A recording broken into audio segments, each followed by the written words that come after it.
How to change WhatsApp business account to normal WhatsApp.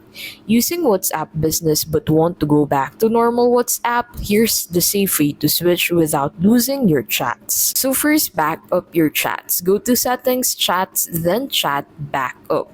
Save to Google Drive or iCloud to keep your conversations safe. Next, uninstall the WhatsApp business app from your phone.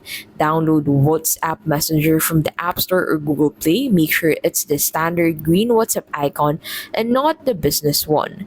Open WhatsApp Messenger and enter the same phone number you used in business. Verify it via SMS or call. After verification, WhatsApp will detect your backup. Tap Restore to bring back your chats. Update your profile picture, name, and privacy settings. Business features like catalogs and auto replies will no longer be available. And that is how to change WhatsApp business account to normal WhatsApp.